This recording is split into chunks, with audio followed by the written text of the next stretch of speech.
بات کر رہے ہیں. ایک ہوتا نا یا ایھا الذین انسان، یا ایھا الناس سے بات ہوتی ہے، پورے سے مخاطب ہوتے ہیں، لیکن اس وقت ہم اور آپ ہائی لائٹ ہیں. تو اللہ آپ سے اور مجھ سے کچھ کہہ رہے ہیں. تو یہ جب وہ احکام اس قسم کے آتے ہیں تو اس سے کیا ہوتا ہے، یہ ایمان کے ہمارے تقاضے ہیں کہ اگر ہم ان پہ عمل کریں گے تو ہمارا ایمان اپ ہوئے گا، ہمارے درجے اپ ہوئیں گے، اللہ کی رضامندی ہوگی. اور اگر ہم ان پہ عمل نہیں کریں گے تو ہمارا ایمان جو ہے وہ کمزور ہو جائے گا. تو اب یہ باتیں ہم سے بھی ہو رہی ہیں، جو صحابہ تھے اس وقت بھی تھے. اور اس وقت آپ کو یاد ہوگا ابھی جب ہم پچھلی صورت پڑھ رہے تھے، فتح مکہ جب ہو گیا تھا تو بہت سارے لوگ جنگ و جدال میں بھی مسلمانوں سے امپریس ہو کے بہت سارے لوگ مسلمان ہو گئے تھے. تو ابھی ان کی کوئی تربیت نہیں ہوئی تھی، ابھی ان کی کوئی ٹریننگ نہیں ہوئی تھی. بس وہ لوگ ایک ہوتا ہے نا، ایک گروپ کا گروپ، ایک پورا کا پورا اتنے سارے لوگ مسلمان ہو گئے. تو یہ جو صحابہ تھے وہ تو زبردست تھے. ان کی 10 ایئرز اور پھر 13 ایئرز ان کی مدینے میں، مکے میں کتنی ان کی ٹریننگ ہوئی تھی. آپ کو یاد ہے کتنی تکلیفوں سے گزارا گیا تھا. پھر وہ اتنے پوری دنیا کے لیے وہ ایک ایگزامپلز بنے. مگر جب اب کے دور میں جو اتنے مسلمان ہو رہے ہیں ان کی ٹریننگ نہیں تھی. تو یہ ان سے بھی باتیں ہو رہی ہیں. تو اب یہاں کہا جا رہا ہے کہ اے لوگو جو ایمان لائے، مت بڑھو سامنے اللہ کے اور اس کے رسول کے. یعنی کہ یہ بتایا جا رہا ہے کہ مسلمانوں دیکھو اپنی خواہشوں کو رسول کے، اللہ کے اور رسول سے بات سے آگے مت کرنا. جب اللہ اور رسول کا حکم آ جائے تو تم نے اپنے آپ کو سلنڈر کر دینا ہے. کہ ایک فرما برداری نا، ہم اسلام لائے. اسلام کا کیا مطلب ہے؟ جھک جانا، اپنے آپ کو سلنڈر کر دینا. جب تم مسلمان ہو گئے ہو، جب تمہارے سامنے اللہ رسول کی کوئی بات آئے گی تو اس کے آگے نہ کوئی علماء ہوگا، نہ کوئی سائنسدان ہوگا، نہ کوئی ہمارے بڑے بوڑھے خاندان کے ہوں گے. صرف اللہ اور اللہ کی کتاب ہوگی، قرآن، اور رسول اللہ کی حدیث ہوگی. ٹھیک ہے. تو اب یہاں بتایا جا رہا ہے کہ تمہیں اپنے آپ کو جھکانا ہے کسی بھی طرح کے معاملات میں. سنا وہ تمہارے معاملات کو بہت اچھے طریقے سے جانتا تھا کہ، اور تمہارے اندر اللہ تعالیٰ فرما رہے ہیں اللہ اور رسول، اور ڈرو اللہ سے، تحقیق اللہ سننے والا اور جاننے والا. اللہ تعالیٰ جو ہمارے اندر کی جتنی بھی باتیں ہیں وہ اللہ بہت اچھے طریقے سے ہم کو جانتا ہے. اس سے ہمیں ڈرتے رہنا چاہیے. وہ تمام ہماری باتوں کو سنتا ہے اور جانتا ہے. وہ ہمارے معاملات کو بہت اچھے طریقے سے جانتا ہے. اور دیکھیے یہ اگر ہمارے اندر اللہ کا خوف نہ ہوگا نا تو ہمارے جو معاملات ہیں وہ ٹھیک نہیں ہو سکتے. اللہ کا خوف آنا بہت ضروری ہے، تبھی جا کے ہماری زندگی کے معاملات میں ہم آگے بڑھ سکتے ہیں. اب جب اللہ رسول کی بات آ جائے تو ہم کو اپنے آپ کو کیا کرنا ہے؟ اللہ کے آگے جھکا دینا ہے. اب ہے آیت نمبر 2. اے لوگو جو ایمان لائے ہو، مت بلند کرو آوازیں، اپنی آواز رسول کے اور نبی کے، اور نہ چلاؤ ان کے سامنے باتوں میں جیسے چلاتا ہے ایک تمہارا دوسرے پہ، کہیں ضائع نہ ہو جائے کام تمہارے، اور تم جانتے ہو، اور جانتے بھی نہیں، تمہیں شعور بھی نہیں ہوگا کہ تمہارے اعمال ضائع ہو جائیں گے.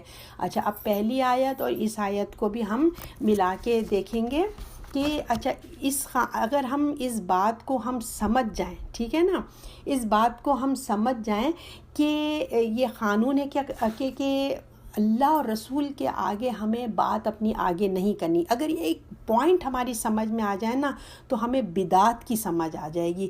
لہٰذا جو طریقہ آپ صلی اللہ علیہ وسلم نے بتایا ہمیں کافی ہے، اور جو ہمیں نہیں بتایا ہمیں سمجھ جانا چاہیے کہ یہ نیو انویشن ہے، یہ ایجاد ہے، بدعت ہے. ہر نیکی کا کام کرتے وقت ہمیں رسول اللہ اور رسول کے دور میں دیکھنا چاہیے کہ رسول اللہ کے زمانے میں یہ صحابہ کرتے تھے یا نہیں کرتے تھے. یہ معیار ہمیں رکھنا چاہیے، اور ہمیں اپنے آپ کے ہر عمل سے پہلے جو دین کا عمل ہے وہ ہمیں چیک کرنا چاہیے کہ آیا یہ رسول کی سنت کے مطابق ہے یا نہیں ہے. اگر ہم اس آیت کو سمجھ جائیں نا تو تمام فرقے جو ہیں وہ ختم ہو جائیں، سمجھ لیجئے. تو اب جو دوسری آیت ہے، اب اس میں اللہ رب العزت بتا رہے ہیں کہ اپنے قدم آگے نہیں بڑھاؤ، یعنی کہ اے ایمان والو مت بلند کرو اپنی آوازوں کے نبی کی آواز، یعنی کہ اونچی آواز میں رسول اللہ صلی اللہ علیہ وسلم کے آگے اونچی آواز میں بات مت کرو۔ تمیز، ادب، تمہارا باڈی ہے وہ بھی ادب میں رہے، تمہاری آواز وہ بھی ادب میں رہے، اور دوسری بات یہ کہ جو رسول اللہ بات کر رہے ہیں، درس دے رہے ہیں، ان کو غور سے سنو۔ ایسا نہیں کہ سنی انسنی کر دیا، یہاں سے سنیا وہاں سے نکال دیا، پھر پوچھ رہے ہیں کیا کہا رسول اللہ آپ نے، دوبارہ بتائیے۔ تو ایسی نوبت نہیں آنی چاہیے۔ تو آپ کی موجودگی میں اونچی بولنا، اونچا کرنا، بالکل ایسا نہیں کرنا چاہیے۔ اس میں ایک قصہ بھی آتا ہے کہ ایک صحابی کی آواز بڑی اونچی تھی، وہ ڈر کے مارے رسول اللہ کی خدمت میں ہی نہیں آتے تھے۔ پوچھا گیا بھئی آپ کو کیا ہو گیا؟ کہنے لگے کہ میری آواز اتنی اونچی ہے، مجھے ڈر لگتا ہے کہ اگر میں رسول کے سامنے بات کروں تو میرے اعمال ضائع نہ ہو جائیں۔ تو پھر بتایا ایسی بات نہیں، اب تو آپ کا قدرتی ہی آپ کے ساتھ ایسا ہے، لیکن انسان کو ویسے ایک نارمل انسانوں کو جیسے ہم عام انسانوں کے ساتھ بات کرتے ہیں، رسول کی محفل میں ہمیں ایسا نہیں کرنا چاہیے۔ اب تو رسول اللہ صلی اللہ علیہ وسلم نہیں ہے، مگر اب جیسے قرآن کی محفل ہے یا ہم حدیث شریف پڑھ رہے ہیں، حدیث کی محفل ہے، تو ہمیں بہت ادب احترام کرنا چاہیے۔ تو کیا وجوہات ہوتی ہے؟ انسان بھول جاتا ہے، انسان نادانی ہو جاتی ہے، غفلت ہوتی ہے، سستی سے ہوتا ہے، اس کو یاد نہیں رہتا ہے نا، تو کبھی کسی کو دکھ دینے والی بات کر دیتا ہے، احسان جتا دیتا ہے۔ تو اللہ تعالیٰ کہہ رہے نیک کام کرنے کے ساتھ ساتھ جو یہ ان کے جو کام ہے نا وہ ضائع ہو جائیں گے، ان کو خبر بھی نہیں ہوگی کہ انہوں نے کیا عمل کر دیا۔ خاص کر اپنے انسان دیکھیے جب اپنے چھوٹوں سے معاملہ کرتا ہے، یہ تو رسول اللہ کی بات ہے نا، اگر ہم اپنی عام زندگی میں دیکھیں کہ انسان جو اپنے سے کمزور ہوتا ہے یا چھوٹا ہے تو اس کو بہت اس کے ساتھ اس قسم کا ایٹیٹیوڈ کرتا ہے۔ تو اللہ تعالیٰ کہہ رہے ہیں ایسے نہ ہو کہ تمہاری نیکی ہاتھوں سے چلی جائے، تمہیں خبر بھی نہ ہو۔ تو ہمیں بہت احتیاط رکھنا چاہیے کہ دیکھیں تمہاری آواز اوپر آواز نبی کے نہ ہو، ان کے سامنے باتوں میں جیسے چلاتا ہے تمہارا ایک دوسرے پہ کہیں ضائع نہ ہو جائیں کام تمہارے، اور تمہیں شعور بھی نہ ہو، تمہیں پتہ بھی نہ چلے۔ لہٰذا تم جو آپس میں ایک دوسرے سے جس طرح کی باتیں کرتے ہو اس طرح نبی کی محفل میں نہیں ہونا چاہیے نبی کے ساتھ۔ آیت نمبر 3، جو لوگ رسول اللہ کے پاس دبی آواز سے بولتے ہیں وہی ہیں جن کے دلوں کو اللہ نے ادب کے واسطے جانچ لیا ہے، ان کے لیے معافی ہے اور بڑا ثواب ہے۔ اب دیکھیں جب ہم اللہ کے رسول کی محفل کی یہ باتیں بتائی جا رہی ہیں کہ جب آپ اللہ کے رسول کے آگے تمیز احترام سے بات کریں گے تو اللہ کی توفیق آپ کو ملے گی، اگر آپ نہیں کریں گے تو اللہ کی توفیق سے محروم ہو جائیں گے۔ اسی طرح آپ استاد کا ادب کریں گے تو آپ فیض یاب ہوں گے، آپ کو علم حاصل ہوگا۔ اگر آپ اپنے استاد کا ادب نہیں کریں گے تو بھی آپ کے علم سے آپ محروم ہو جائیں گے۔ تو یہاں پہ رسول اللہ کی طرف بتایا جا رہا ہے کہ زبانی احترام کے ساتھ ساتھ دل کا احترام بھی ضروری ہے۔ صرف آپ بڑے جھک کے کر رہے ہیں لیکن دل میں کوئی رسپیکٹ ہی نہیں ہے، تو یہاں بتایا جا رہا ہے کہ دونوں چیزیں ضروری ہے۔ اگر صرف آپ زبان سے تعریف کرتے ہیں، چاہے وہ رسول اللہ ہے چاہے وہ آپ کا استاد ہے، تو ایک یہ منافقت ہے، یہ ہپوکریٹ ہے کہ آپ زبان سے تعریف کر رہے ہیں مگر دل میں کوئی رسپیکٹ نہیں ہے، ٹھیک ہے نا۔ تو ادب سے بات کرنے کا اللہ نے یہاں اجر بھی بتا دیا کہ اگر تم ادب سے بات کرو گے ایمان کی حالت میں کام پہ تمہیں اجر ملے گا، اور نہ کرو گے تو ہم نے جیسے پچھلی آیت نمبر 2 میں پڑھا تھا کہ وہ ان کو تمہارے اعمال ضائع ہو جائیں گے، تمہیں خبر بھی نہیں ہوگی۔ تو ہمارے رسول اللہ صلی اللہ علیہ وسلم کا دیکھیے کس قدر اونچا مقام ہے۔ یہ ہمیں آپ صلی اللہ علیہ وسلم کا نام آئے یا آپ کی حدیث ہم پڑھیں تو ہمیں فوراً صلی اللہ علیہ وسلم کہنا چاہیے، اور ہم اگر حدیث کا مطالعہ کر رہے ہیں تو ہمیں جو ہے اپنے رسول اللہ صلی اللہ علیہ وسلم کی کوئی ٹیلی فون کو باتیں کر رہے ہیں، چیک کر رہے ہیں، اپنے میسیجز چیک کر رہے ہیں، دھیان کہیں ادھر ادھر کر رہے ہیں، حدیثیں چل رہی ہیں مگر ہمارا دھیان ادھر ادھر ہے، یہ سب باتوں سے اللہ کے رسول نے ہمیں منع فرمایا، اور اللہ نے کہا اگر تم ایسا کرو گے تو تمہارے اعمال ضائع ہو جائیں گے اور تمہیں خبر بھی نہیں ہوگی، اور ادب احترام کرو گے تو تمہیں اجر ملے گا۔ تو کس قدر احترام کا مقام ہے جاننے کی، تو دیکھیں کتنی دفعہ اگر ہم اپنی لائف میں دیکھیں کتنی دفعہ ایسا ہوا ہے کہ ہمارے اعمال ضائع ہو گئے، ہمیں کیا پتہ، ہمیں پتہ ہی نہیں ہو۔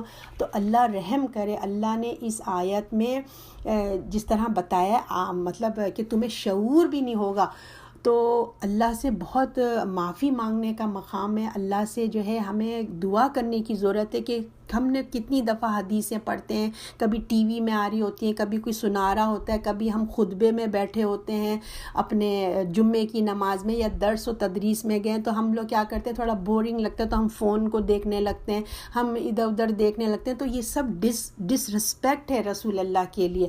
تو بہت ہمیں اپنے گناہوں کی معافی مانگنا چاہیے۔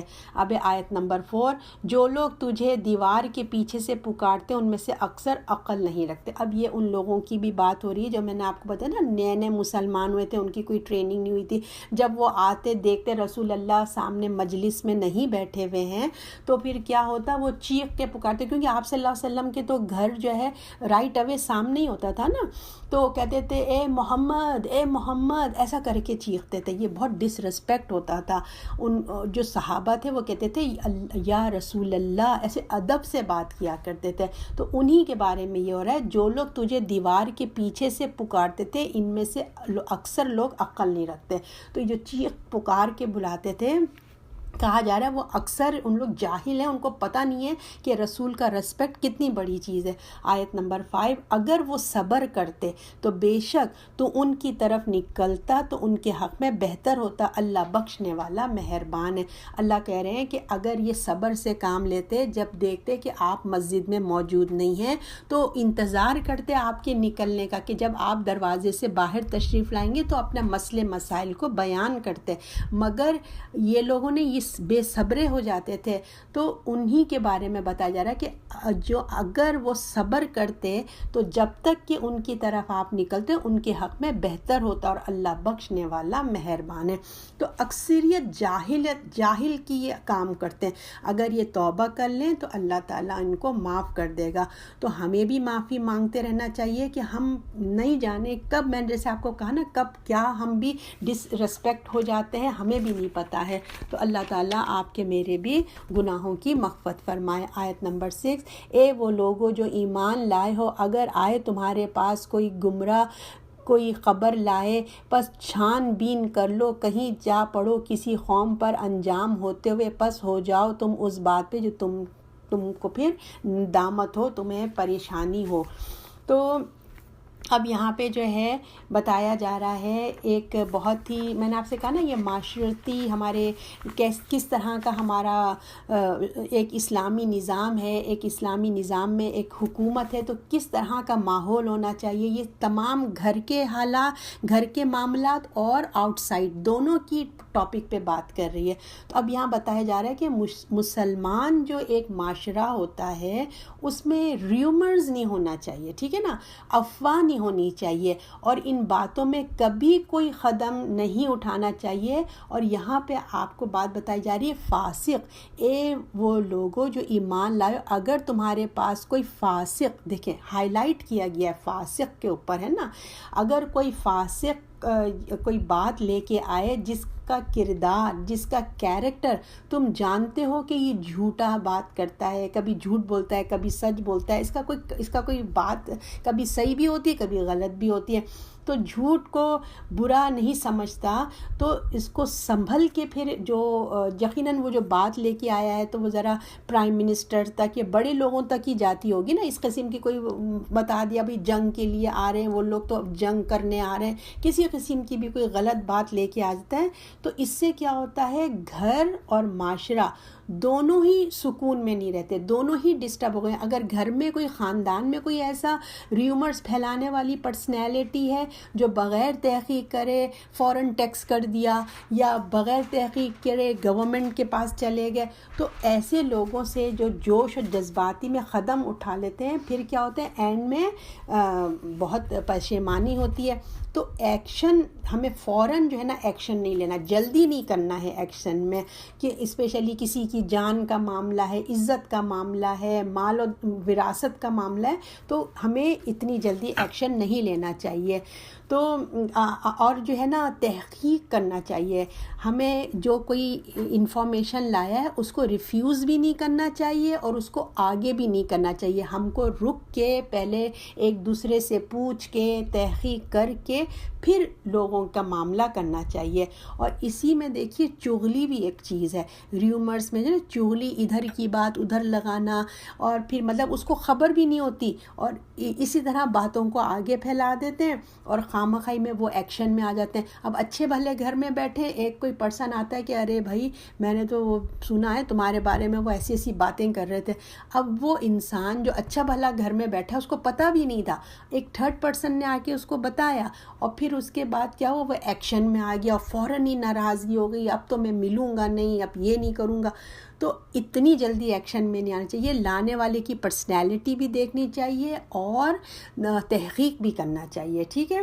اور اگر ہم ایسا نہیں کریں گے، کوئی ایکشن کر دیں گے تو پھر کیا ہوگا، پتہ چلا یہ تو بھی غلط بات تھی، تو کتنی جو ہے افسوس کی بات ہوگی اور بہت انسان گلٹی فیل کرے گا. اور جو چغلی کا معاملہ ہے نا، اس پہ تو رسول اللہ نے بتایا ہے کہ قبر میں عذاب بھی ہے اس کا. جیسے آپ نے بتایا کہ چغلی نہیں کرو، اس کا عذاب ہوگا قبر میں. تو ہمیں بہت احتیاط کرنا چاہیے. اللہ اپنی حفاظت میں رکھے ہم سب کو.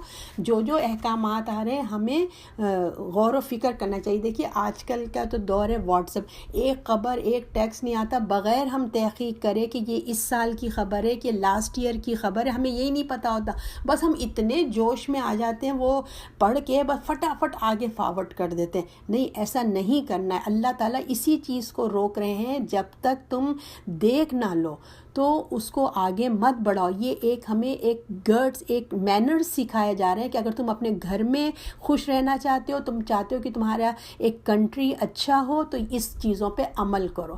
اگر یہ آج ہمارا اسلام آ جائے اور یہ احکامات نافذ ہو جائیں تو دیکھیں یہ تمام جو پیپرز ہیں، نیوزز ہیں، جس میں اتنے ریومرز بھرے پڑے رہتے ہیں، جھوٹی جھوٹی خبریں بھری رہتی ہیں، سارا بزنس ختم ہو کے رہ جائے، ہے نا. اچھا، اب آگے آیت نمبر 7 میں اللہ کہہ رہے ہیں جان رکھو کہ تمہارے درمیان رسول اللہ موجود ہیں، وہ بہت کاموں میں تمہاری بات مان لیا کریں تو تم پر مشکل پڑے. اللہ نے تمہارے دلوں میں ایمان کی محبت ڈال دی اور اس کو تمہارے دل میں کھپا دیا ہے. تمہارے دل میں نفرت ڈال دی ہے کفر اور نافرمانی کی. وہی وہ لوگ ہیں جو نیک راہ پہ. ہم اس کے پہلے پارٹ کو دیکھتے پھر آگے چلتے ہیں. تو اب اللہ کے رسول یہاں بتایا جا رہا ہے، جو میں نے آپ سے کہا تھا نا کہ اس وقت ایسے مسلمان بھی شامل ہو گئے تھے جن کی ٹریننگ نہیں ہوئی تھی.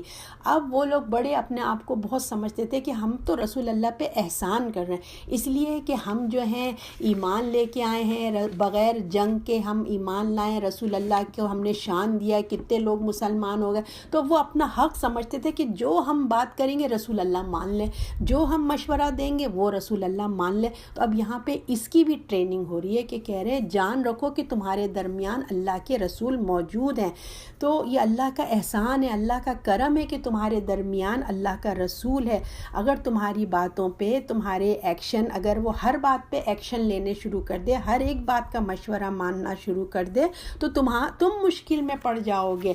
تو لہٰذا جو ذمہ دار ہے، جس کے پاس تم لے کر آئے ہو اپنی بات، ان کو ان کے حال پہ، مطلب تم نے مشورہ دے دیا، تمہارا کام ہو گیا، اب تم سکون سے رہو. جو نبی ہیں وہ دیکھیں گے کیا صحیح ہے کیا غلط ہے، تحقیق ہوگی، سب کچھ بات ہوگی، جو مناسب بات ہوگی وہ اسی کی بات کریں گے. تو ایسا نہیں ہو سکتا کہ تم جیسا چاہو رسول ویسا، جو تم ڈیمانڈ کرو گے رسول وہ ڈیمانڈ تمہاری مان لیں گے، ایسا نہیں ہو سکتا. ٹھیک ہے. تو اب اللہ تعالیٰ آگے فرماتے ہیں کہ اچھا تمہاری بات مان لیا کریں، تم مشکل میں پڑو، پر اللہ نے تمہارے دل میں ایمان کی محبت ڈال دی. اب یہاں کس کی بات ہو رہی ہے؟ یہ صحابہ کی بات ہو رہی ہے. یہ تم اللہ کا احسان ہے تمہارے اوپر کہ اللہ نے تمہارے دلوں میں ایمان کی محبت ڈال دیا، اس کو تمہارے دل میں کھپا دیا، اس کو مطلب اندر اتنا بیوٹیفل بنا کے تمہارے دل میں بٹھا دیا ہے کہ تمہیں اس کی ہر بات اچھی لگنے لگی ہے. اور دل میں نفرت ڈال دی ہے کفر کے لیے، اور تم کفر سے جس وقت تم رہا کرتے تھے تم خود کفر میں تھے، مگر اللہ نے اس کی تمام برائیوں کو سامنے کھول کے دکھا دیا کہ تم جو ہے اب اس سے نفرت کرنے لگے اور نافرمانی کی دینی میں، اور لوگ جو نیک راہ پہ ہیں اور نافرمانی کی، اور وہی لوگ ہیں جو نیک راہ پہ ہیں۔ تو اب اللہ تعالیٰ یہاں فرما رہے ہیں، اللہ کے رسول کے ذریعے ہمیں بتایا جا رہا ہے کہ صحابہ نے جو اپنے اندر سے جو گناہ کبیرہ تھے، بڑے بڑے گناہ تھے، اس کو اپنی زندگی سے انہوں نے نکال دیا، جو گناہ صغیرہ تھے وہ اپنی زندگی سے نکال دیا، اپنے دل کو پاک صاف کر دیا، اور آپ کی زندگی کو اپنی زندگی اتباع میں لگا دیا، یعنی کہ جو رسول اللہ بولیں گے وہی کرتے تھے۔ تو ان اچھائیوں کے بدلے میں اللہ نے ان کو جو انعام دیا، یہ اللہ نے ان کے دل میں کیا کیا، ایمان کی محبت ڈال دی، کفر سے نفرت ڈال دی، اور ایمان کی محبت کو ان کے دل میں سجا دیا۔ جب وہ ایک چیز آ جاتی ہے تو اس کی روشنی پورے دل میں پھیل گئی ہے۔ جس کی محبت ہوتی ہے، دیکھیے آپ کو کسی سے محبت ہو تو اس کی برائی بھی آپ کو اچھی لگ رہی ہوتی ہے نا، تو جب انہیں بھی اسلام سے محبت ہوئی، جب ہمیں بھی اللہ سے، اللہ کے رسول اور دین سے محبت ہوگی، کتاب سے ہوگی، تو ہمیں ہر ایک چیز اللہ کا احکام ہمیں اچھا لگنا شروع کر دے گا۔ تو اللہ تعالیٰ کہہ رہے ہیں یہی وہ لوگ ہیں جو نیک راہ پہ ہیں۔ تو اللہ کہتے ہیں جو حق پر جم جاتا ہے، استقامت سے جم جاتا ہے، ہدایت میں میچور ہو جاتا ہے، تو اللہ یہ نعمت ان کو عطا کرتے ہیں۔ یہ اللہ کا فضل ہے، یہ نعمت ہے اللہ تعالیٰ کی جو اللہ تعالیٰ ان کو عطا کرتے ہیں۔ تو اللہ سے دعا کیجئے کہ اللہ ہمارے دلوں کو بھی اللہ سجا دے، ایسی ایمان کی رونق سے، ایمان کی محبت ہمارے اندر اللہ ڈال دے، اللہ کی رسول کی، اللہ کی کتاب کی محبت بھی جیسے صحابہ کے دلوں میں آ گئی، اللہ ہمارے دلوں کو بھی ایسی سجا دے۔ اب آیت نمبر 8، اللہ کے فضل ہے اور اس کا احسان ہے، اور اللہ سب کچھ جانتا ہے اور حکمتوں والا ہے۔ اب یہاں کہہ رہے ہیں کہ دیکھو یہ جو نعمت کی تم قدر کرو کہ تمہارے سامنے رسول ہیں، ہر قدم پر اللہ کی رہنمائی تمہیں حاصل ہے، اللہ کی اس کی قدر کرو، شکر کرو اللہ کا۔ یہ سمجھ بوجھ کی جو باتیں ہیں، یہ یقین ہونا، ایمان کا یقین، ایمان کا سجا دینا، یہ سب تمہارے اوپر اللہ کا فضل ہے، اللہ کی مہربانی ہے۔ تو دیکھیے کتنی اللہ کی رحمت ہے، کیونکہ انہوں نے بھی تو اپنی زندگی کو چینج کیا نا۔ اب کتنے شراب پیتے تھے، زنا کرتے تھے، کیسے کیسے دور جاہلت میں گناہ کے کام تھے۔ جب رسول اللہ کی انہوں نے بات مانی، اللہ کی بات مانی، تو انہوں نے تمام گناہوں کو اپنی زندگی سے نکال کے پھینک دیا۔ اللہ کہہ رہے ہیں ہم جانتے بھی ہیں، ہم حکمت والے، ہمیں سب پتہ ہے کہ تم لوگوں نے سب کیا کیا ہے، تبھی تو تمہیں اپنے فضل سے یہ انعام ملا ہے۔ تو صحابہ کتنے خوش قسمت تھے کہ دیکھیے ابھی ہم نے لاسٹ سورہ میں پڑھا تھا نا، لقد کانا رضی اللہ، کہ اللہ راضی ہو گیا اپنے صحابہ سے، اللہ نے ان کی شان میں لکھا کہ راضی ہو گیا اللہ۔ تبھی تو ہم صحابہ کے ساتھ لکھتے نا رضی اللہ، ایسی لکھتے نا، اس لیے کہ سورہ فتح کی آیت ہے کہ راضی ہو گیا اللہ اپنے صحابہ سے۔ تو کتنے خوش قسمت ہیں ہم لوگ۔ تو انتظار کرنا ہے کہ جب ہم مریں گے، ہمارے پاس جب فرشتہ آئے گا تو ہمیں میسج دے گا کہ اللہ تم سے راضی ہے کہ ناراضی ہے، ہمیں تب پتہ چلے گا۔ مگر صحابہ کی زندگی میں، ان کی زندگی میں اللہ نے کہہ دیا کہ اللہ راضی ہے، کتنے لکی ہیں سوچئے۔ اور پھر خوش قسمتی ان کی یہ ہے کہ ان لوگوں کے سامنے رسول اللہ موجود تھے، وہ رسول اللہ کو دیکھتے بھی تھے، ان کی آواز بھی سنتے تھے۔ کتنی خوش قسمت ان کی آنکھیں تھیں کہ وہ رسول اللہ کا دیدار کرتی تھیں، ان کے کان رسول اللہ کی آواز سنتے تھے۔ تو ان کی قسمتوں کا تو کیا کہنا، لیکن الحمدللہ ہمارے پاس آپ صلی اللہ علیہ وسلم کی باتیں ہیں، تحریر میں ہیں، کتابوں میں ہیں۔ یہ بھی اللہ کا شکر ہے، اللہ کا کرم ہے، پروردگار کا احسان ہے کہ ہم اللہ کے رسول کی امت میں سے ہیں۔ اب جو ہے پروردگار ہم پہ اور بھی کرم کرے اللہ تعالیٰ، اور ہمیں اور آگے اچھا مسلمان بنائے، تاکہ اللہ بھی ہم پہ فضل و کرم سے ہمارے دلوں کو رونق برسے۔ اب آیت نمبر 9، اگر مسلمانوں کے دو فریق آپس میں لڑ پڑیں تو ان میں ملاپ کرا دو، پھر اگر ان میں سے ایک دوسرے پر بڑھا چلا جا رہا ہے تو تم سب اس پر چڑھائی کرنے والوں سے لڑو یہاں تک کہ اللہ کے حکم پر آ جائے، پھر اگر آ گیا تو ان پہ برابری کے ساتھ انصاف کر دو، اللہ انصاف کو بے شک پسند کرتا ہے، انصاف کرنے والوں کو۔ اچھا، اب یہاں جو ہے یہ عام معاشرتی حکم بتایا جا رہا ہے، خاندان کی بھی ایک بات ہے کہ خاندان میں بھی دو لوگ لڑ پڑتے ہیں، اور ملکوں میں بھی لڑائی ہو جاتی ہے، جیسے ایران اور عراق میں لڑائی ہو گئی ہے نا.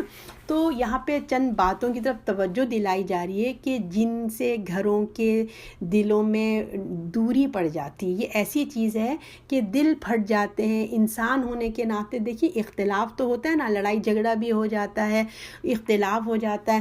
تو اللہ تعالیٰ کے لیے اختلاف بڑھ کر کیا ہوتا ہے، جب پہلے تو اختلاف ہوتا ہے کہ پہلے لڑائی جھگڑا ہوتا ہے، اس کے بعد ایک دوسرے کے اگینسٹ میں چلے جاتے ہیں، مخالفت بڑھ کر پھر لڑائی میں تبدیل ہو جاتی ہے. تو ایسے دو لوگوں کو اگر دیکھیں تو جو تھرڈ پرسن ہے نا اس کو اگنور نہیں کرنا چاہیے کہ ارے چھوڑو یہ ان کا اون بزنس ہے، وہ لڑ لیے تو اب ہم کیا کریں، ہم ان کو کیوں لڑائی ان کی دوستی کرائیں. نہیں، ایسے نہیں کرنا چاہیے. اگر ان کو لڑائی مطلب ان کو چھوڑ نہیں دینا چاہیے، بلکہ مسلمان ایک جسم کے مانند ہوتے ہیں. جیسے اب ہمارے ایک باڈی میں کہیں بھی اگر ایک جگہ تکلیف ہو رہی ہے تو ہمیں پوری باڈی میں تکلیف محسوس ہوتی ہے. جیسے سر میں درد ہو تو کوئی کام کرنے کو دل نہیں چاہتا، ہاتھ میں درد ہو، دل میں درد ہو تو پورا جسم ڈسٹرب ہو کے رہ جاتا ہے. تو مسلمان ایک جسم کے مطابق ہے کہ ایک مسلمان اگر تکلیف میں ہے تو دوسرا مسلمان اس کی تکلیف کو محسوس کرے. تو جیسے دو بہنیں ہیں یا دو بہن بھائی ہیں، آپس میں جیسے لڑائی ہو گئی ان کی، بالکل ایک نارمل چیز ہے نا، بہنوں میں لڑائی ہونا، بہن بھائی میں لڑائی ہونا، بھابھی نند میں لڑائی ہونا، ساس بہو میں لڑائی ہونا، دو دوستوں میں لڑائی ہونا، یہ ایک نیچرل تھنگ ہے، یہ ہوتا ہی رہتا ہے کیونکہ انسان کا مزاج ہو جاتا ہے. تو اس سے کیا ہوتا ہے، گھر کا ماحول ٹینشن میں آ جاتا ہے. جیسے ایک گھر میں ایک رہ رہے ہیں، ساس رہ رہی ہیں، بہو رہ رہے ہیں، یا نند ہے، بہو بھابھی ہے، یا دو بھائی ساتھ ایک گھر میں رہ رہے ہیں، کوئی سا بھی ایگزامپل لے لیجئے، میاں بیوی ہیں، ہے نا. تو اب دونوں میں لڑائی ہو گئی تو اس سے کیا ہوتا ہے، گھر میں ٹینشن پھیل جاتی ہے نا، برکتیں ختم ہو جاتی ہیں، رحمتیں چلی جاتی ہیں، اور رونق جو ہوتی ہے نا وہ ختم ہو جاتی ہے گھر کی. ہر کوئی منہ پھلائے، ایک کونے میں وہ پڑا ہے، ایک کونے میں وہ پڑا ہے، تو وہ بالکل عجیب سا ماحول ہو جاتا ہے. تو دیکھیے اس سے جب کوئی گھر آتا ہے نا آپ کے، تو وہ بھی محسوس کرتا ہے کہ یار ان کے درمیان تو کوئی ٹینشن لگ رہا ہے، وہ اپنے کمرے میں پڑے ہیں، وہ سامنے بھی آتے ہیں تو بات چیت نہیں ہو رہی ہے. تو جب باہر والے یہ محسوس کر رہے ہیں تو دیکھیے گھر میں جو لوگ رہ رہے ہیں وہ کتنے ٹینس ہوتے ہوں گے، ہے نا، وہ کتنا محسوس کرتے ہیں. تو اسلام ان تمام چیزوں کو محسوس کرتا ہے. تو اسلام یہ پسند نہیں کرتا کہ جب دو مسلمان آپس میں لڑ جائیں تو ان کو اسی حال پہ چھوڑ دیں، بلکہ مسلمان چاہتا ہے کہ نہ مطلب اسلام اس کو پسند نہیں کرتا. کیونکہ جب مسلمان ایسے نفسیاتی طور پہ ڈسٹرب ہوں گے نا، سائیکالوجی طور پہ ڈسٹرب ہوں گے، سب سے پہلے اس کا اثر کس پہ آئے گا، ان کی عبادات پہ پڑے گا. کہ نماز پڑھیں گے تو انسان کھڑا ہوگا نماز پڑھنے کے لیے، دماغ میں خالی باتیں گھوم رہی ہوں گی، لڑائی جھگڑے کی باتیں گھوم رہی ہوں گی، اور جب نماز سے فارغ ہو جائے گا تو غیبت میں مصروف ہو جائے گا، اور لڑائی جھگڑے میں باتیں ہونا شروع ہو جائیں گی. فون آ گیا، پھر وہ تمام اسٹوری سنائی جائے گی. اور کتنا اگر نہیں بالفرض یہ بھی نہ کریں تو اگر باتیں سوچ لیں گے، اچھا اب میری ملاقات ہوگی تو میں اب یہ بات کروں گی، ٹھیک ہے نا، کتنا نہیں، ارے میں نے اس وقت کیوں نہیں بولا، مجھے ایسے بولنا چاہیے تھا، مجھے ایسے کرنا چاہیے تھا، تو اب مجھے موقع ملے گا نا تو اب میں وہ بات کروں گی. تو اب کہنے کی باتوں پہ اگر نہیں بھی بولا ہے تو اب کہنے کی باتوں پہ انسان کا دماغ چلتا رہتا ہے کہ اس کا جواب ایسے دوں گی، اس کا جواب ایسے دوں گی، سامنے جاتی ہوں تو مجھے بات ہی کرنا نہیں آتی، تو اب موقع ملے گا تو میں ضرور ایسا کروں گی. تو آپس میں جب ملتے ہیں تو چغلی، بہتان، بہت سارے نا زبان کے گناہ ہونا شروع ہو جاتے ہیں.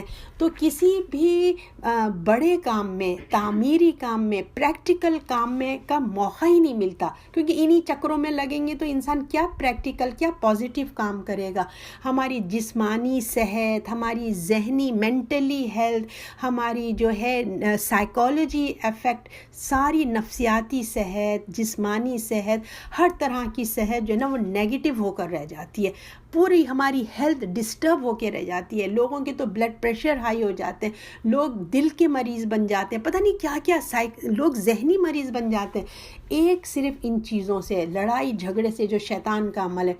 تو یہاں مسلمانوں کو سمجھایا جا رہا ہے کہ اگر دو لوگ لڑ پڑیں تو خاموش نہیں بیٹھو، اس فساد کو ختم کرو تاکہ مسلمان سکون سے آئیں، پھر اللہ کے حقوق بھی ادا کریں۔ جب دل خوش ہوگا، ذہن میں خوشی آئے گی تو دیکھیں عبادت میں بھی دل لگے گا، درس سننے بھی دل چاہے گا، اچھے کام کرنے کا دل چاہے گا، اور پھر حقوق العباد بھی ادا کرے گا، کیونکہ جو ہے حقوق جو ہے انسان جب دو لڑیں گے تو حقوق تو ادا نہیں کر سکتے، ایک دوسرے کے گھر نہیں جائیں گے، ایک دوسرے کو دیکھنا پسند نہیں کرتے۔ جب دل صاف ہوں گے تو ایک دوسرے کو دیکھیں گے، ملیں گے، خوش ہوئیں گے، ٹھیک ہے نا۔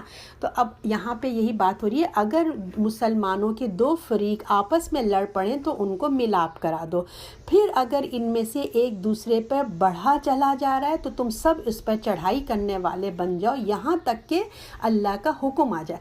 اچھا، اب آپ جو ہے فیملی میں دو لوگ لڑ رہے ہوئے ہیں، ٹھیک ہے، اب آپ جو ہے ان کے درمیان ان کی دوستی کرانے جا رہے ہیں، مگر ایک پرسن بدتمیز ہو رہا ہے، میں کیوں دوستی کروں، میں نہیں کرتا، یوں فلاں بدتمیزی کر رہا ہے، تو جو گروپ گیا ہے دوستی کرانے اس کے اوپر اس کو بولے تم نے ڈاؤن ہونا ہے، تمہاری غلطی ہے، اس کو احساس دلائیں کہ تمہاری ہی غلطی ہے، اس کے اوپر پریشرائز کریں، تو تم سب چڑھائی کرنے والے بڑھ جاؤ، یعنی کہ اس کے اوپر تم سب مل کے اس کو فورس کرو کہ تم غلط جگہ پہ ہو، یہاں تک کہ اللہ کے حکم پہ آ جائے، یہاں تک کہ وہ کام ڈاؤن ہو جائے اور اپنی غلطی کو مانے اور جھک کے دوستی کر لے، ٹھیک ہے۔ پھر اگر آ گیا تو ان پہ برابری کے ساتھ انصاف کرا دو اور انصاف کرو، بے شک اللہ انصاف کرنے والے کو پسند کرتا ہے۔ اب اللہ فرما رہے ہیں کہ جب تم دیکھو کہ وہ کام ڈاؤن ہو گیا ہے اور دوستی کرنے تیار ہو گیا تو اب دونوں کو بیلنس کر کے دوستی کرو انصاف کے ساتھ۔ اب یہ نہیں کہ اب ایک دو لوگوں میں لڑائی ہوئی ہے، اب فار ایگزامپل سمجھیے ایک دو رشتے، بہو اور ساس کا رشتہ لے لیتے ہیں ہم، ٹھیک ہے، اب جو بیٹی ہے وہ اپنی ماں کے فیور میں نہیں بولے کہ اب دونوں کی لڑائی ہوئی ہے تو ایک کی طرف جھک جائے کہ میری امی ہے، میں اگر امی کے اگینسٹ بات کروں گی تو میری امی ناراض ہو جائے گی، نہیں، دیکھو کس کی غلطی ہے، جس کی غلطی ہے اس کو سمجھاؤ اس انصاف کے ساتھ، نہ بھابھی کی طرف جھک جاؤ نہ امی کی طرف، مڈل میں رہ کے انصاف کے ساتھ فیصلہ کرو۔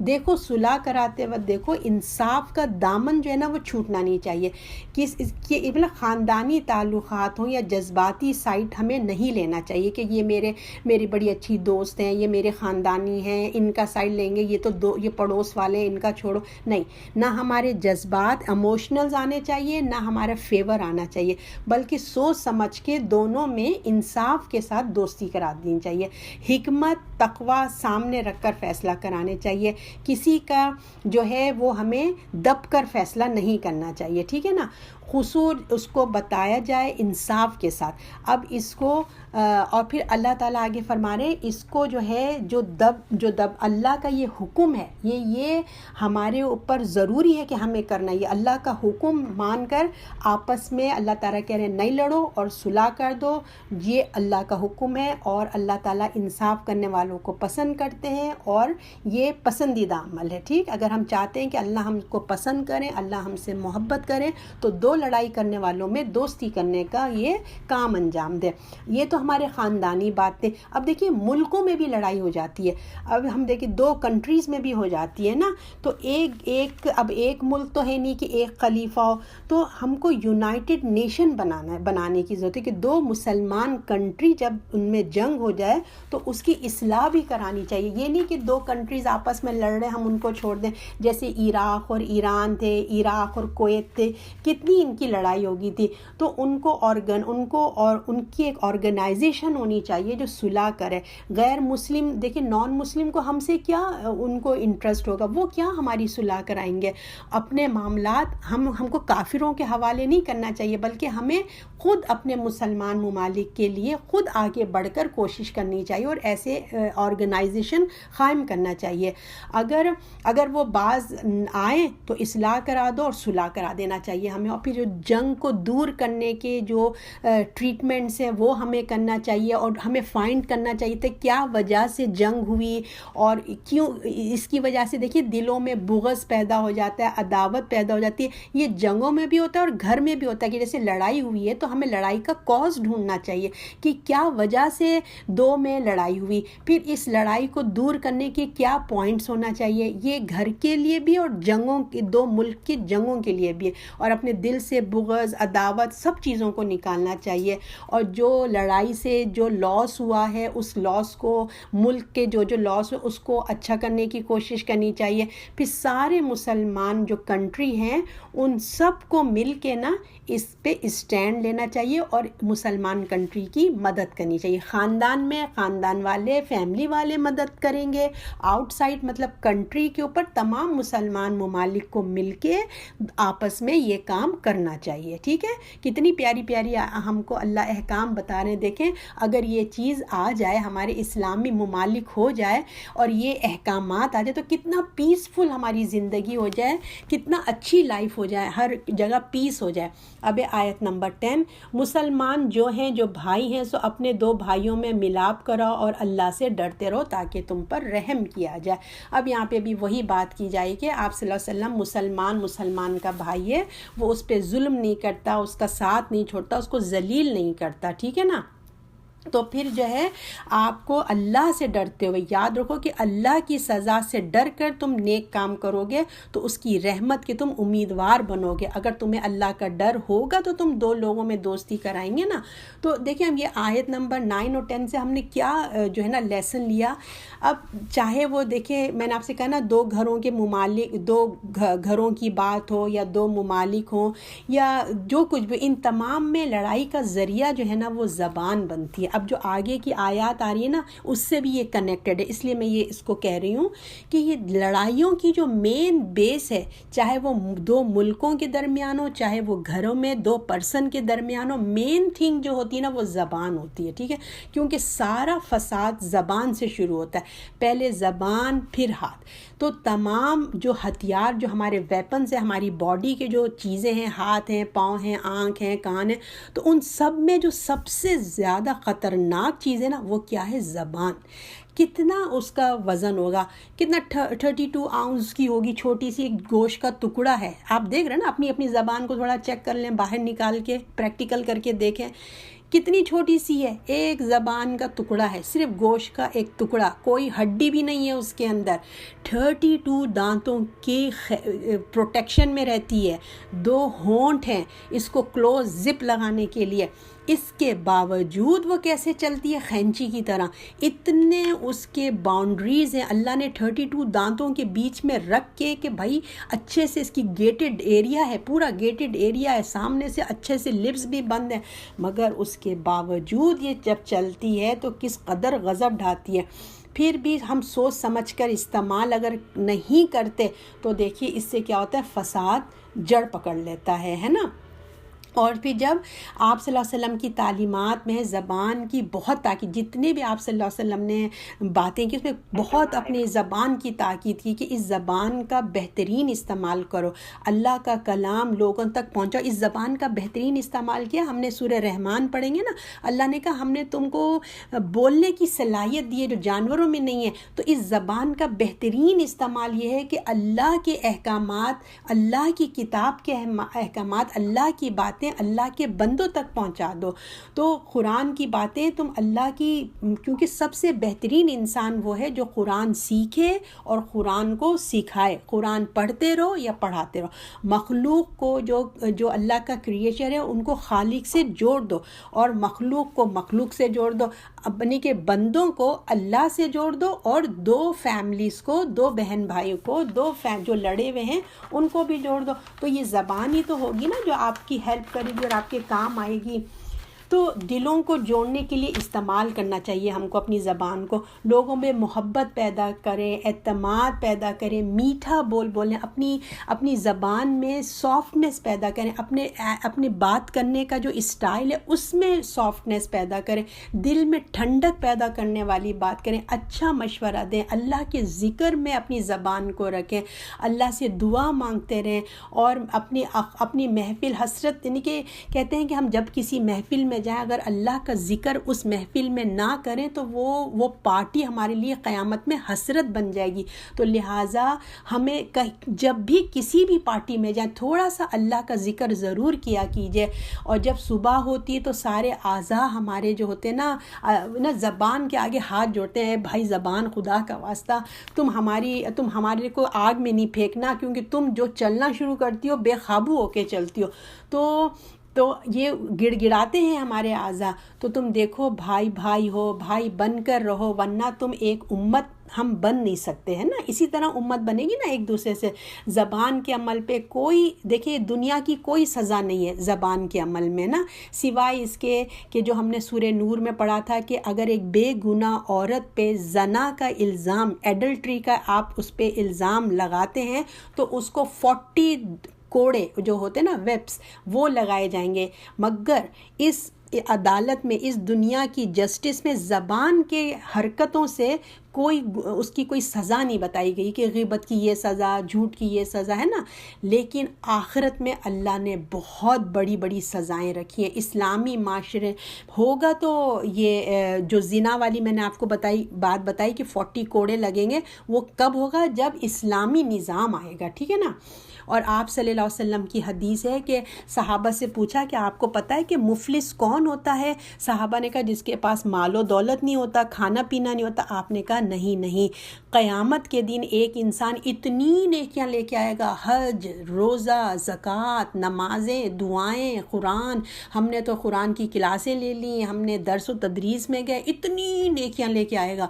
اور جب وہ دیکھے گا اس کی اتنی لمبی لائن ہوگی. وہ کیا ہوگی کہ اس نے غیبت کی تھی, اس نے جھوٹ بولا تھا, فلاں کا دل دکھایا تھا, فلاں کے, ہر ایک کو اپنی نیکیاں بانٹ دے گا. اور نیکیاں بانٹ کے ختم ہو جائیں گی, اور بھی اتنی ساری لائن ہوگی, وہ ان کے گناہ اپنے سر لے کے جہنم میں چلا جائے گا. اللہ کے رسول نے کہا یہ ہے مفلس. تو اللہ سے دعا کیجئے کہ اللہ ہم کو ان میں نہ کرے پروردگار. تو ہر مسلمان اللہ تعالیٰ پروردگار اپنی حفاظت میں رکھے, اللہ تعالیٰ ہمیں ایسی مفلسی سے محفوظ رکھے. اور اپنی زبان کے جو اب آگے کی آیت 11 اور 12 ہے, جو میں نے آپ کو اتنی پوری انٹروڈیوس زبان کا کرایا ہے, تو اب اس کی آیت آگے آ رہی ہے. تو اللہ سے پناہ مانگے کہ اللہ اس زبان کا استعمال ہم بات کریں تو اچھی, ورنہ خاموش رہیں, ٹھیک ہے نا, یہ زیادہ بیٹر ہے. اچھا, آیت نمبر 11 ہے, بتائیں اے ایمان والو, کوئی قوم کسی قوم سے مذاق نہ اڑائے, اس کا مذاق نہ کیا کرو کہ شاید وہ تم سے بہتر ہو, اور عورتیں دوسری عورتوں سے شاید وہ اس سے بہتر ہوں. اور ایک دوسرے کو عیب مت لگاؤ اور مت نام ڈالو ایک دوسرے کو چڑھانے کا. اب ہم ایک ایک اسٹیپ کر کے ایک ایک چیز دیکھیں گے. اس میں 3 چیزوں کی, اس آیت میں 3 چیزوں کی بات آئی ہے, اور یہ بڑی ڈیٹیل والی بات ہے, اس لیے میں نے اس کو شارٹ کرنے کی کوشش کی تھی. تو پہلے نمبر پہ آیا ہے مذاق نہیں اڑاؤ, یعنی کہ ایک قوم کا دوسرے قوم, جیسے ایک پٹھان ہے, لوگ مذاق اڑاتے ہیں, پٹھانوں کے لطیفے بناتے ہیں, ہم نے دیکھا ہے نا. اور اسی طرح یہاں پہ بھی سکھ لوگوں کے مذاق اڑاتے ہیں, وہ جو براؤن ہیئرز ہوتی ہیں, کیا بولتے ہیں, بلاؤنڈی بولتے ہیں نا شاید, اس کے مذاق اڑاتے ہیں. تو یہاں بتایا جا رہا ہے کہ ایک آدمی دوسرے قوم کا مذاق نہیں اڑائے, ٹھیک ہے. ہر مسلمان مرد اور عورت جو ہے نا عزت اور احترام کے قابل ہیں اللہ کے نزدیک. دیکھیے شرافت اور ذلت کا معیار نا ایمان اور عمل پہ, کسی کی قوموں سے نہیں ہوتا, اللہ تعالیٰ کے آگے ایمان اور عمل سے ہوتا ہے. تو اپنا جو یہاں پہ نام لکھ کے جو یہ بات ہے نا کہ اے ایمان والو, دیکھیے پھر سے وہی بات آ رہی ہے. تو ہم اپنا نام لکھ دیتے ہیں, اپنے آپ کو ہم مخاطب کر کے اب ان پہ فوکس کرتے ہیں کہ مطلب ظاہری پہلو دیکھ کر مذاق ہمیں نہیں اڑانا چاہیے. بظاہر ہم ان کو دیکھ رہے ہیں تو ہم نے مذاق اڑا دیا, تو تم کو نہیں معلوم کہ بظاہر وہ ایسے لگ رہے ہیں نا, مگر اندر کے طور پہ وہ کیسے ہوں گے, ہے نا. اندر کے طور پہ ہو سکتا ہے بہت اچھے ہوں, بہت نائس ہوں, اللہ کے تقوی گزار ہوں, بظاہر وہ بیچارے ایسے لگ رہے ہیں. تو اللہ نے منع کیا ہے کہ تم نے ایسے نہیں مذاق, لہٰذا حکم دیا ہے کہ کسی کا مذاق, انسلٹ کسی کی مت کرو, اور جو ہیں ان کے اندر عیب مت تلاش کرو نا, ان کے اندر عیب, ان کی شکل و صورت میں اس طرح کا ذکر کرنا کہ لوگ ہنسنے لگیں. ہوتا نا لوگ کیوں مذاق بناتے ہیں, تاکہ لوگ ہنسیں. زبان یا ایسا انداز سے مذاق کرنا کہ جو نقل اتار رہے ہوں, ہاتھوں سے اشارہ طرح کرنا، مذاق اس وقت اڑایا جاتا ہے. دیکھیں جب انسان کسی کا مذاق اڑاتا ہے تو اس وقت کہ جب وہ خود اپنے آپ کو سمجھ رہا ہوتا ہے اور دوسروں کو وہ کم سمجھتا ہے. تو آج تو یہ کام ایک سوشل اسکل بن گئی ہے. آپ نے دیکھا ہوگا کہ لوگ اسٹیج پہ آ کے لوگ نقلیں اتارتے ہیں، جھوٹ بول کے لوگوں کو ہنساتے ہیں، اور جو ہے آپ نے اس چیز سے منع کیا ہے کہ کسی کی نقلیں نہیں اتارو. آپ کے سامنے وہ پرسن ہنس رہا ہے لیکن کیا پتہ اندر بہت انسلٹ فیل کر رہا ہو، ہے نا. تو لوگوں کے کارٹون بنانا، لوگوں کے کارٹون بنا کے بھی مذاق بنا دیتا ہے. تو ان تمام چیزوں سے منع فرمایا تھا. جیسے ابھی آپ نے ریسنٹ دیکھا کہ رسول اللہ صلی اللہ علیہ وسلم کا بھی کارٹون بنایا تھا، تو دیکھا آپ نے کتنا ہنگامہ ہو گیا تھا، کتنا فساد برپا ہو گیا تھا. تو اور شادی بیاہ کے موقع پہ ایسے گانے بھی لکھے جاتے ہیں، ساس ایسی، سسر ایسا، نند ایسی، ہے نا. اب تو بڑوں کو منع، ہمیں بھی سچی بات ہے احساس نہیں تھا، ہم بھی ایسی گانے گاتے تھے، لیکن اب پڑھنے کے بعد احساس ہو رہا ہے کہ ہم کتنے فضول ایسے گانے کیوں گاتے تھے. تو قوموں پہ لطیفے، جیسے میں نے آپ کو پہلے بتایا قوموں کے اوپر لطیفے بھی بنائے جاتے ہیں. تو کوئی ہماری زبان میں نہیں سمجھتا تو اس کا بھی مذاق ہوتا ہے. جیسے کوئی ایک انگلش اس کو نہیں، اردو نہیں آتی، جیسے وہ اپنی اردو بول رہا ہے ٹوٹی پوٹی، تو ہم مذاق اڑاتے ہیں. کسی کو انگلش نہیں آتی، کسی کو کوئی زبان نہیں آتی، وہ دوسری زبان میں بات کرتا ہے تو پھر ہم اس کا بھی مذاق کرتے. تو اللہ نے کہا یہ ہم ایٹیکیٹ مت رکھو، نا وہ کر کے بعد جو ہے، اچھا اس کے بعد جو ہے، اے ایمان والو کوئی قوم کسی قوم سے ٹھٹا نہ کرے، شاید اس سے بہتر ہو، اور نہ عورتیں دوسری عورتوں سے. اچھا پہلے تو دیکھیے قوموں کا ذکر ہوا کہ لوگ کسی لوگ کا مذاق نہ کریں، اب عورتوں کو ہائی لائٹ کیا گیا ہے، ٹھیک ہے نا. عورتوں کو ہائی لائٹ کر کے خاص کر کے بتایا گیا ہے، کیونکہ عورتوں کی محفل الگ بھی ہوتی تھی. اسلام میں جو ہے کوئی مکس گیدرنگ کا اتنا تصور تو نہیں ہے، اور پھر یہ ویکنس تھوڑی عورتوں میں زیادہ ہوتی ہے کہ وہ زیادہ مذاق اڑاتی ہے، مردوں سے زیادہ عورتوں میں یہ ویکنس ہوتی ہے. اسی لیے ہائی لائٹ کر کے اوپر والی آیت میں تو جنرل بات کر دی گئی ہے، اور پھر یہاں پہ خاص کر کے عورتوں کو بھی کہا جا رہا ہے کہ اگر مردوں کو اوپر والی آیت میں انفارم کیا جا رہا ہے، کیونکہ مرد لوگ باہر رہتے ہیں، قوم، پریزیڈنٹ، پرائم منسٹر، سب بڑے بڑے لوگ تو اسی میں ہی ہوتے ہیں نا. تو اب عورتوں سے کہا جا رہا ہے شاید کہ وہ تم سے بہتر ہوں، تو تم نہیں مذاق، ہو سکتا ہے تم دوسرے کو کمتر سمجھ رہے ہیں لیکن ہو سکتا ہے وہ تم سے بہتر ہو، ہے نا. تو تمہیں مذاق نہیں اڑانا چاہیے. تو لہٰذا الگ الگ خاص کر کے بتایا جا رہا ہے. اب اتنے دیکھیے اوپر جو آنے والے لوگوں کے اوپر، جب کوئی پارٹی میں، جیسے ہم پارٹی میں بیٹھے ہیں تو جو کوئی انٹر ہوتا ہے لوگ اس پہ تبصرے بھی، ڈسکشن شروع کر دیتے ہیں. اگر دور بیٹھے ہیں تو آئی کانٹیکٹ کر کے ایک دوسرے کو اسمائل دے دیتے ہیں. آپ بہت اگر نیچرل باتیں اگر آپ اس پہ نوٹ کریں کہ ہم ایک دوسرے کے دور بیٹھیں تو آئی کانٹیکٹ کر کے ہم ایک دوسرے کا مطلب ہنسی کی طرح کر دیتے ہیں. اور پھر جو ٹیچر ہوتے ہیں، ضرور ٹیچروں کے کوئی نہ کوئی مذاق تو ضرور ہی بنایا جاتا ہے. جو شاگرد ہوتے ہیں، ہو سکتا ہے ٹیچرز بھی اپنے شاگردوں کا مذاق بناتے ہوں، لیکن اسٹوڈنٹ لائف میں اچھے سے یاد ہے کہ ٹیچرز کا ضرور کچھ نہ کچھ اسٹوڈنٹ مذاق اڑاتے ہیں. تو ڈاکٹرز کو بھی نہیں چاہیے کہ وہ اپنے مریضوں کا مذاق اڑائیں، مریض کو نہیں چاہیے کہ ڈاکٹر کا، ہر اس میں ایک دوسرے کا مذاق ہمیں نہیں اڑانا چاہیے. نمبر 2 جو یہاں پہ بتایا جا رہا ہے، عیب ہوتا ہے نا، طنز، تانا دینا، عیب نکالنا، کسی کی کمزوری پکڑ کے اس کے بارے میں بات کرنا. اب دوسری بات یہ بتائی جا رہی ہے، پہلے تو تھا کہ مذاق نہیں اڑانا، اب دوسرا ہے عیب نہیں کرنا. ایسی بات جو اندر اس کے کمزوری، عیب کا ذکر بتایا جا رہا ہے کہ اس کا دل دکھے گا. آپ اس کو اس طرح سے نہیں کرو کہ اس کی فیلنگز ہرٹ ہو نا. کوئی کسی کو غریبی کا تانا دے دینا، کسی کی جاب کا مذاق اڑا دینا، کسی کے اپنے آپ کو بہت اونچا سمجھ رہا ہے تو اس کا عیب ڈھونڈ کے اس کا مذاق دے رہا ہے. تو ہم کو جو ہے نا دعا کریں کہ اللہ تعالیٰ اپنے آپ کو ہمیں ٹھیک کرنے کی، ہمیں جو یہ عادت ہے نا ہم اپنے اندر سے، اللہ ہماری نکال دے. ہمیں جو ہے لرن کرنا چاہیے کہ ہمیں اپنی نفس کو کلین کرنا چاہیے کہ کسی کی انسلٹ نہ کریں، لوگوں کی برائی نہ کریں، اپنے دل و دماغ میں جمع نہ کریں، بٹھایا نہیں کریں کہ فلاں ایسا تھا، فلاں کے اندر یہ تھا، فلاں کے اندر وہ تھا. ورنہ اللہ کہاں سے اپنے، دیکھیے اگر ہم چاہتے ہیں کہ ہمارے دل میں اللہ آئے تو ہمیں اپنے دل کو صاف ستھرا کرنا پڑے گا، ورنہ اللہ تعالیٰ سے گندے دلوں میں نہیں آئے گا جو دوسروں کے لیے برائیاں، عیب، مذاق، طنز، تشریح کرنے کے لیے بیٹھا ہے. ٹھیک ہے.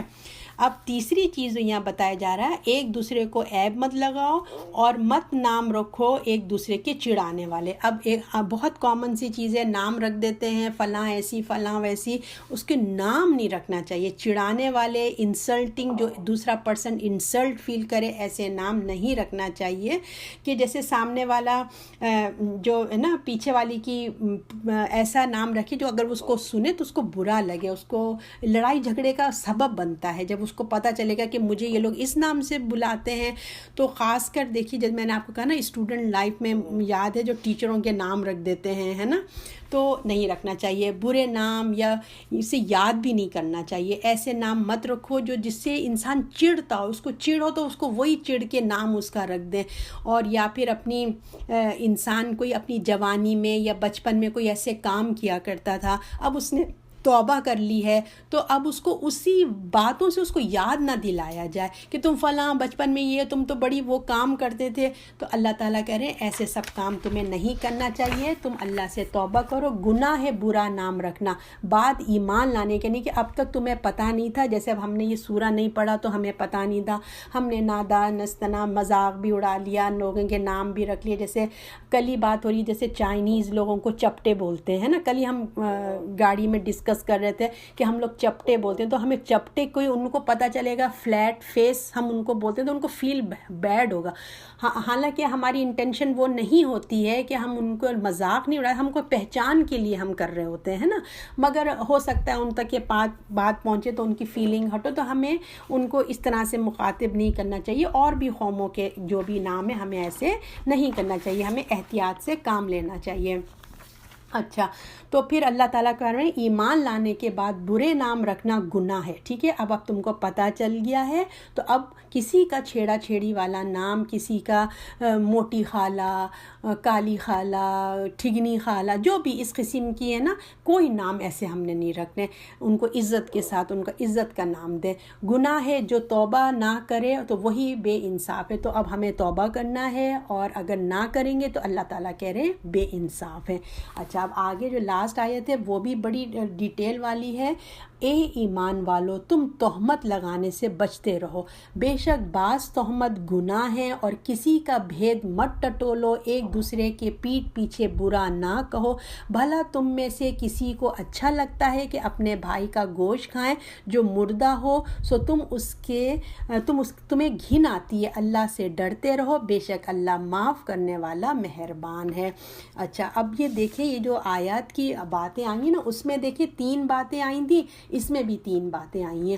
تو یہ باتیں بظاہر ہمیں معمولی نظر آتی ہیں، جو ہماری عام ٹاک میں یہ شامل ہوتے ہیں، ہم بہت آرام سے یہ باتیں کرتے ہیں، ہے نا، مذاق اڑانا، کسی کے نام رکھ دینا، یہ بہت عام سی باتیں ہیں۔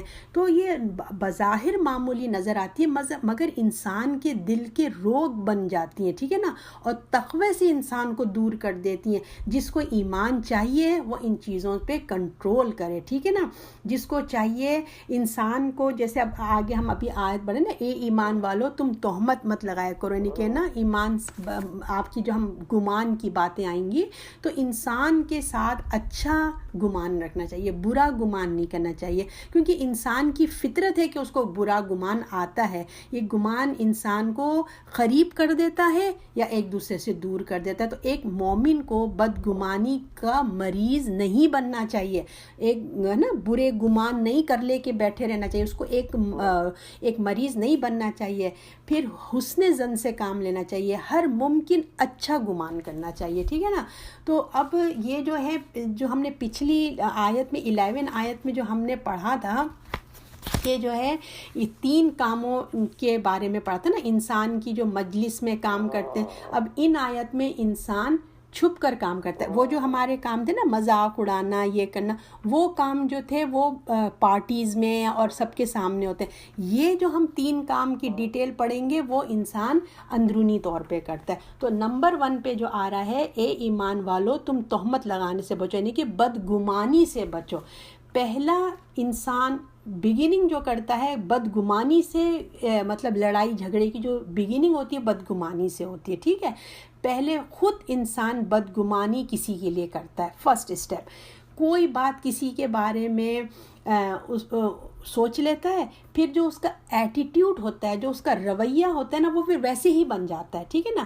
اور پھر خیالات پہ اللہ نے کہا پابندی نہیں لگائی. اللہ نے کہا اگر آپ کو سوچنا بھی ہے تو اچھا گمان کرو، برا نہیں کرو.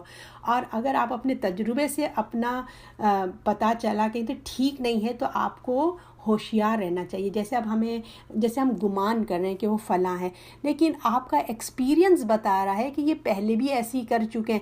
اگر آپ کو پتہ ہے کہ ان کا ہے اسٹائل ہے تو بھئی آپ احتیاط کریں گے، آپ ہوشیار رہیں گے، ٹھیک ہے، تاکہ آپ دوبارہ سے ان کے آگے ٹریپ نہیں ہو جائے. کیونکہ جو ایک مومن ہے وہ ایک سوراخ سے 2 دفعہ نہیں ڈسا جاتا، ٹھیک ہے. تو اگر کوئی تجربے میں آپ کے آ گیا، ایکسپیرینس میں آ گیا ہے، تو پھر آپ بدگمانی سے الرٹ رہیں گے، یہ یاد رکھیں. کیونکہ ایک جو ہیلتھی معاشرہ ہوتا ہے نا، وہ اچھا گمان کرتا ہے، جو بگننگ کرتا ہے وہ اچھی دوستی کی ابتدا کرتا ہے. احتیاط کے طور پہ ہمیں تھوڑا الرٹ رہنا چاہیے، بغیر کسی ثبوت کے، ایویڈنس کے اور کسی ایکسپیرینس کے اس پر ہم بدگمانی نہیں کر سکتے. اس کی سزا بتائی جا رہی ہے کہ بدگمانی سے جو ہے وہ تعلقات بگڑ جاتے ہیں. اللہ نے کیا کہا ہے کہ بہت سے بدگمانیاں ہیں، تحقیق بعض بدگمانیاں گناہ ہیں. تو یہ بدگمانی ہم کسی کے لیے ایزیوم کر لیتے ہیں، وہ ایسے کر رہے ہیں، وہ جادو کر رہے ہیں، وہ ٹونا کر رہے ہیں، انہوں نے نظر لگا دی، بلا وجہ ہم دوسرے کے لیے بدگمانی کر رہے ہیں. تو اللہ کہہ رہے ہیں دیکھو گمان تو گناہ کی حد تک پہنچ جاتے ہیں. تو بہت خیال کرو، اپنے ذہن میں ایسی نیگیٹو تھاٹس نہیں لاؤ. اگر وہ کر بھی رہا ہے تو اس کا عمل اس کے ساتھ ہے، وہ بھگتے گا نا. آپ اپنے دماغوں میں ایسی بات نہیں، دل خراب سے کیا ہوتے ہیں، دل خراب ہو جاتے ہیں. تو اور پھر اس کی سزا بھی ہے، اور بدگمانی سے تعلق بگڑ جاتے ہیں، دل خراب ہو جاتے ہیں. جیسا گمان کرتے ہیں تو ہماری باڈی کے جو لینگویج ہے، باڈی کا ایٹیٹیوڈ ہے، وہ ویسا ہی ہو جاتا ہے. لہٰذا دل کو صاف رکھنا چاہیے، ٹھیک ہے. نمبر 2 پہ جو بات ہو رہی ہے وہ ہے تجسس کہتے ہیں، جاسوسی جسے کہتے ہیں نا، وہ ہے کہ بے شک بعض تہمت گناہ، اور کسی کا بھید مت ٹٹولو ایک دوسرے کو پیٹھ پیچھے. اچھا دوسری بات ہے تجسس، سمجھتے ہیں نا آپ، ایک دوسرے کی ٹو میں لگنا، ایک کیا کر رہے ہیں ان کے بارے میں انویسٹیگیشن کرنا، ان کے کیا ہو رہا ہے. تو یہ کیا ہوتا ہے، غلط فہمی سے پیدا ہوتی. تجسس جو ہے انگلش میں اس کو کیا کہتے ہیں مجھے ابھی یاد نہیں آ رہا ہے. یہ ایک غلط فہمی سے پیدا، مس انڈرسٹینڈنگ سے یہ گرون اپ ہوتی ہے، ٹھیک ہے. ہمارے دل کو پاک صاف رکھنا چاہیے. جو کچرا ہے نا، یہ بدگمانی، تجسس، یہ غیبت، ہمارے دل میں یہ سب چیزیں ہمیں نکال دینی چاہیے. ہمارا دل کوئی کچرے کا ڈبہ تھوڑی ہے کہ ہر گندی چیز ہم اس میں لا کے ڈالتے ہیں. تو ہمیں آپ صلی اللہ علیہ وسلم نے نا یہ کیا ہے نا، مشورہ نہیں، حکم دیا. یہ جو تجسس نہیں کرو یا برے نام نہیں، جتنی بھی احکامات پڑھ رہے ہیں نا، یہ آپ صلی اللہ علیہ وسلم نے ہمیں کوئی مشورہ نہیں دیا کہ تمہارا دل چاہے تو کر لو، نہیں چاہے تو نہیں. حکم ہے تمہیں یہ سب چیزیں نہیں کرنی ہے.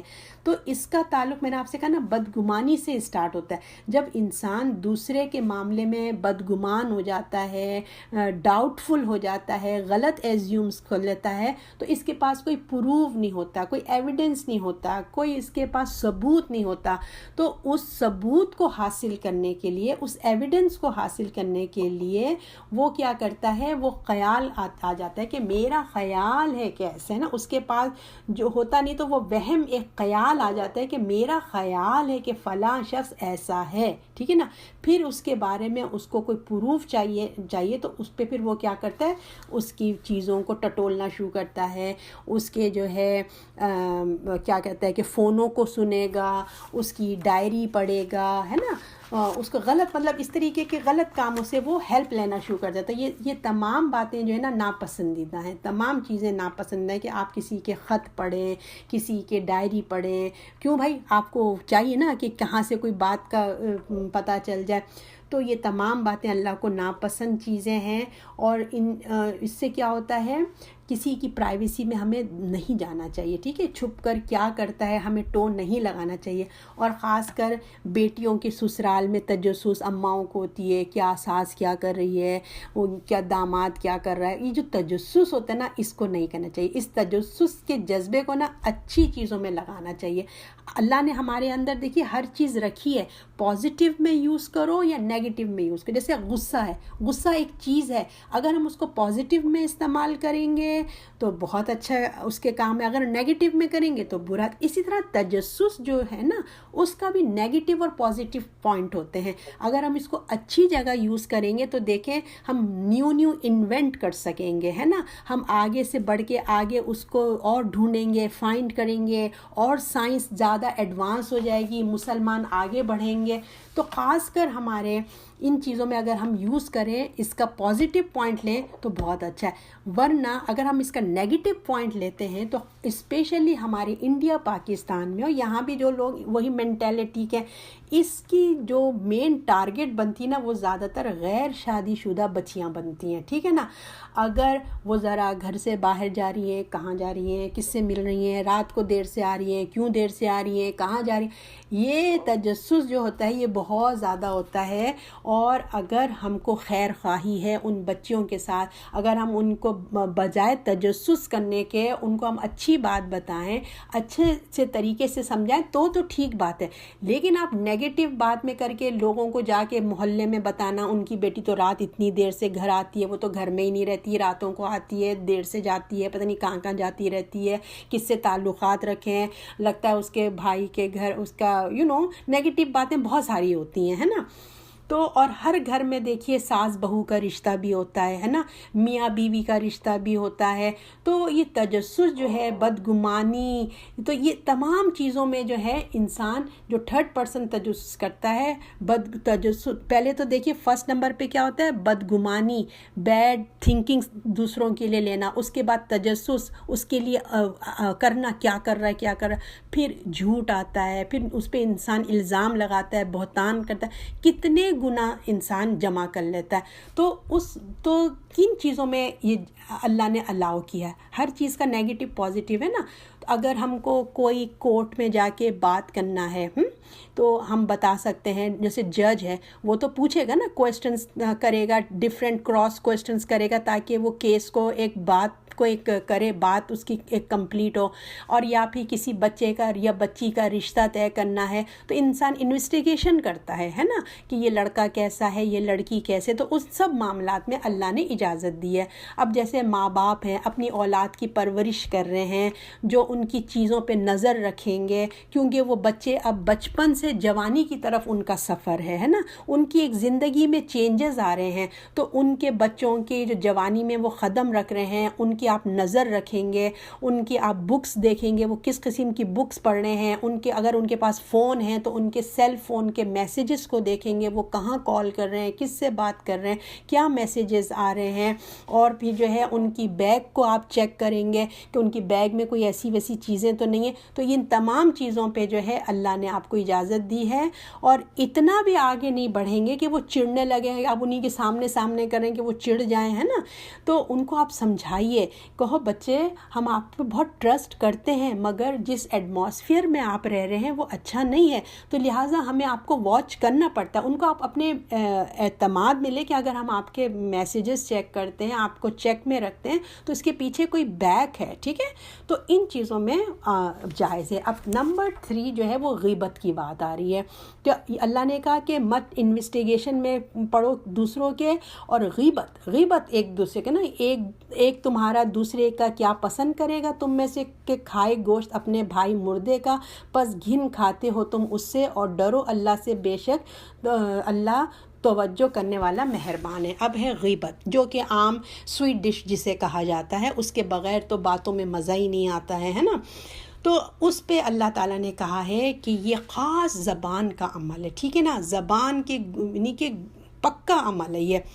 تو یہ کون کرتے ہیں؟ ایکچوئل میں ہم سبھی اس میں شامل ہے. دیکھا جائے تو یہ ایک بزدلی کی نشانی ہے. جو انسان ہوتا ہے نا، بات اس کے آگے نہیں کرنا چاہتا، اس کے پیچھے اس کی برائیاں کرے گا، تو یہ کیا ہوتا ہے؟ بزدلی کی نشانی ہوتی ہے. بزدل ہوتا ہے جو پیچھے بات کرتے ہیں. بات کا اگر حل اگر آپ کو نکالنا ہے، بات کی اصلاح کرنی ہے، آپ کو چاہیے کہ وہ پرسن صحیح ہو جائے، تو ہمت کر کے ہم اس کے سامنے اس کی یہ برائی کو بیان کریں گے نا.